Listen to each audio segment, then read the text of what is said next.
Dammam അൽക്കോബാറിലെ ലോകകപ്പ് football stadium നിർമ്മാണത്തിന്റെ steel structure വർക്കുകൾ പൂർത്തിയായി.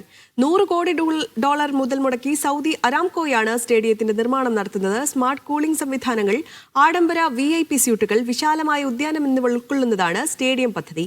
സ്റ്റേഡിയത്തിലേക്കുള്ള പ്രവേശനം സുഗമമാക്കുന്നതിന് പ്രധാനപ്പെട്ട 3 റോഡുകളിൽ നിന്ന് നടപ്പാതകളും നിർമ്മിക്കും.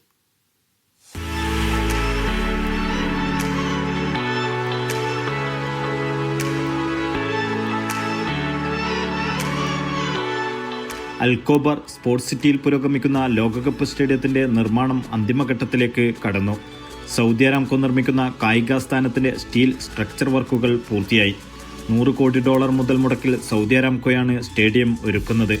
സ്മാർട്ട് കൂളിംഗ് സംവിധാനങ്ങൾ, അംഗപരിമിതർക്കുള്ള പ്രത്യേക സൗകര്യങ്ങൾ, ആഡംബര VIP സ്യൂട്ടുകൾ, പ്രകൃതി സൗഹൃദ നിർമ്മാണവും ഉദ്യാനവും തുടങ്ങി നിരവധി സൗകര്യങ്ങളും സംവിധാനങ്ങളും സ്റ്റേഡിയത്തിന്റെ പ്രത്യേകതയാണ്.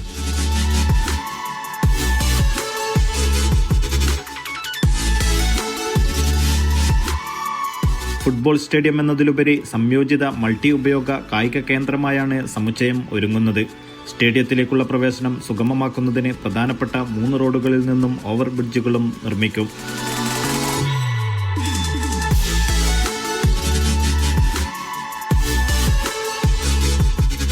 ഏഴായിരത്തിലധികം തൊഴിലാളികളാണ് വ്യത്യസ്ത ഷിഫ്റ്റുകളിലായി 24 മണിക്കൂറും ഇവിടെ ജോലി ചെയ്തു വരുന്നത്. 2034 ലോകകപ്പിന് പുറമെ 2027 ഏഷ്യ കപ്പ് മത്സരങ്ങൾ നടക്കുന്ന പ്രധാന വേദികളിലൊന്നുകൂടിയാണ് ഇത്.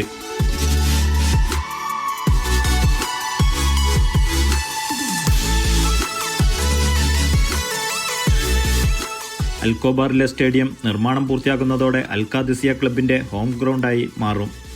47,000 സീറ്റിംഗ് കപ്പാസിറ്റിയുള്ള സ്റ്റേഡിയത്തിന്റെ നിർമ്മാണം അടുത്ത വർഷം പൂർത്തിയാക്കാനാണ് ലക്ഷ്യമിടുന്നത്.